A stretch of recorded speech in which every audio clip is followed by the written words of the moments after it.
Hello all and welcome back to recap number 2 of Guild Rush 2024. Yep, we've had a couple streams since opening day, and thank you very much for all those that watched the recap from opening day. We start off this video continuing off where we left in regards to donations. We cleared out a bit of an area just out the sort of bottom of the starter base I'm about to build, which you'll see at the end. And this is where all the donations are going to go. So thank you very much to the donation from Agro Ninja. You have the first sapling go down in Donation Forest. It wasn't long before we caught up with some friends though. We started to hang out, talk about our adventures, our tales and what we had gotten up to, and they took over me to the village to have a little look around. We've got breeders, villager setups, cactus, trees, the whole works. So that allowed me to get then leveled up, trade, use the iron farm and get some basic gear, diamonds and a lot of enchanting. Didn't take long to get a lot of sort of basic setup thanks to the efforts of everybody, including Burke, Sherbert, Lily May and Clickwell. And we managed to find our feet really quickly to go on more adventures. Now, great thing about this is we can actually share advancements. We have a little centre here with all shared advancements between each of us, and it's been really handy to sort of put things down and share it collaboratively between a lot of us. There's also some shared farms as well, interestingly. So here's a little ender blender, allows us to get experience levels that we've been using to get XP to enchant our gear. Now, once we got geared up, there are some mini side quests along the way to get in certain advancements. This one was for, I believe, Sherbert to make a mob farm. They needed to sculpt Catalyst, and we found some enemies along the way. So when we come up to the mob farm just now, you'll see that we use a sculpt Catalyst to get things like discs. We also use it to get a lot of gunpowder for our fireworks and all other mob drops as well. So super handy mob farm that we've built just next to our base.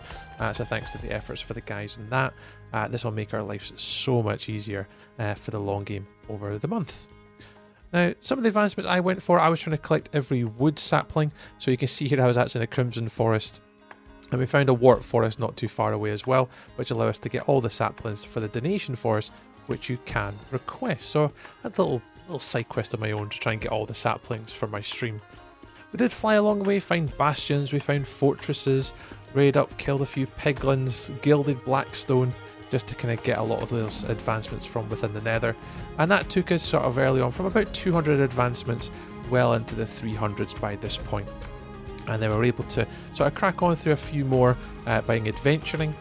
So I started to end up going through some savannas, some badlands, through forests, found pillager outposts, and we eventually made our way throughout the world, just trying to locate a lot of the major biomes that you'd expect. It's kind of what I normally like to do early on, is explore when we played Blazing Caves. And eventually we found the world border. We have now been in all 4 directions and met the world border on each side. There's still a couple biomes yet to find, but hopefully we'll find those over the next few recaps. But we managed to get most things that we're looking for. Now, after we explored, got about 300 advancements, we had quite a lot of loot at this point. It was about time to now start making our base. This will be our starter home that we live in for the month. It's built mainly using spruce, stone variations for the walls. You can see our pond out to the left hand side. For any donations over a certain value, you will get a frog in the pond. So far we've got 3. We'll need to breed those and get a few more probably later on. But this is us sort of putting this starter base together. This will be used predominantly for my own storage. However, there will be a centralized storage later where we'll be able to put shared advancements and shared loot where we can share it between our team, which should make things a little bit easier in the long term. But here we see it, just kind of adding on to a lot more of the base here, the roof, the moss blocks, a bit of variation. Clickwell's just below us, you might be able to see that. Round to the left there, you'll actually see our Donation Forest. We have 3 donations at this point that added in 3 saplings, as well as our 3 frogs. And this starter base is going to last us throughout the month. Early progress there up on the top of the hill of Crookington Manor. Hopefully we'll show you more of that in the future once it's completed. That'll be quite a large build for us to live in. But then we moved in, got all the storage in, got a floor, got some basic shulker shells set up to move content, and then some basic chests, which we then migrated all of our content into the house. We are starting to progress through now. We are looking at advancements into the 400s now.